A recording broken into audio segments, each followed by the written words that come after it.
Galera, esse vídeo eu vou falar a respeito de compressão de cilindro. O que significa isso? A compressão, eu vou fazer um resumo de uma forma simples para que todos possam entender. E às vezes tem alguns seguidores, né, vamos dizer assim, algumas pessoas que já entendem um pouquinho mais, mas para quem não entende absolutamente nada, vai poder entender. Na parte de cilindro aqui, a gente tem o pistão, ele sobe e desce, né? No caso aqui ele é deitado, é para frente e para trás, mas o movimento normal que a gente fala é ele sobe e desce. Toda vez que ele sobe, ele comprime o ar com uma taxa pequena, então esse ar aquece, né?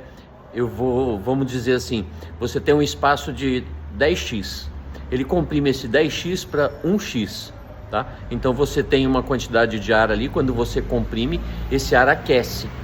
Então, para exemplificar, se você vê um compressor de ar trabalhando durante alguns minutos, quando você põe a mão nele, para que ele tenha pressão quando você usa a pistola para sair com bastante força o ar está aquecido ali dentro, porque ele foi comprimido.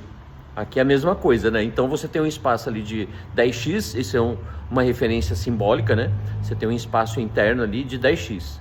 Quando o pistão sobe, ele comprime para 1x, o ar já está aquecido.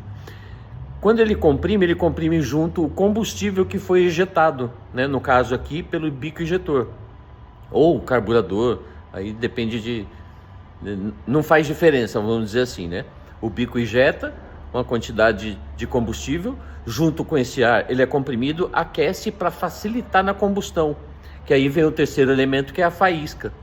Quando a faísca entra após essa compressão do ar ali, ar combustível, ela facilita na combustão, empurrando o pistão para baixo.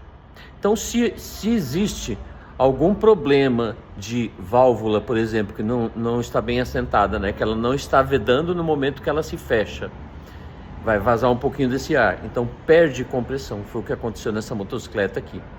Ela tem uma taxa especificada no manual do fabricante, que o mínimo, ela trabalha entre 10 e 14, tá? E ela está batendo apenas 8, então ela está abaixo do mínimo. E esse mínimo ela ainda funcionaria, se ela tivesse com 9, 9,5 ainda funcionaria, porque essa especificação tá dizendo isso. É uma referência que depois que o engenheiro fez, ele já deixou tudo isso especificado para que a gente possa entender.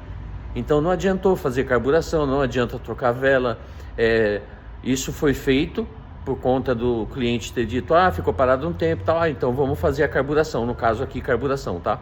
Foi tirada a sujeira, porque ficou parado um tempo, né? A sujeira é a gasolina envelhecida. Aí, após funcionar, ela deu um sinal de vida, né? Foi trocada a vela e tal. Ela funcionou um pouquinho e parou. Nova partida, funcionou um pouquinho e parou. Trocamos a bateria nova, né? E aí fui ver se tinha algum problema de faísca. Verifiquei vela, cachimbo, bobina de ignição. Tá tudo funcionando direitinho. Falei, vamos pegar a ferramenta e vamos medir a taxa de compressão, né? Aí a taxa, que seria entre 10 e 14, está com apenas 8. Isso significa que quando ele esmaga o ar, ele vaza um pouquinho, aí ele volta a ter uma pressão um pouquinho menor, e aí não facilita na hora da combustão, tá? Eu estou tentando fazer um resumo aqui para que as pessoas possam entender, né? Pessoas que têm menos conhecimento, vamos dizer assim, porque se for falar tecnicamente, começa a entrar um monte de termo, talvez fique pesado para o vídeo, né? Talvez várias pessoas aí não consigam entender. Então eu tentei fazer esse resumo nesse formato, né? Esmaga o ar de um tamanho 10x para 1, aí dentro desse 1 já tem gasolina, entra a faísca, tem a combustão, aí empurra o pistão para baixo, né? Aí começa aquele giro, é uma sequência de explosões, né? O pessoal até fala explosões de queima, né? Que faz com que o pistão desça, suba comprimindo, aí outra faísca desce, sobe, faz a captação, aí desce, sobe, fez a compressão e assim por diante. Aí tem a queima e o processo continua. É o processo de 4 tempos, né? Então, para vocês entenderem um pouquinho aí, espero que o vídeo não tenha ficado muito longo. E se quiser uma explicação melhor, vocês mandam uma mensagem aí que eu bolo um outro vídeo e a gente pode aprender um pouquinho mais a respeito disso, tá bom? Então essa aqui tá com a taxa de 8 8 kg força por centímetro quadrado, tá? Então não precisava nem citar isso, né? Tá com a taxa de 8, tá muito baixa, ela trabalha entre 10 e 14. 8 já seria o mínimo do mínimo. Ela tem que estar sempre entre 10 e 14. Então, como tá em 8, não tá funcionando direito, tá bom? Então é isso. Gostou? Dá um joinha, manda para alguém aí. Se quiser fazer algum comentário, alguma pergunta, faz aqui embaixo, tá bom? Valeu, muito obrigado por sua atenção. Aquele abraço.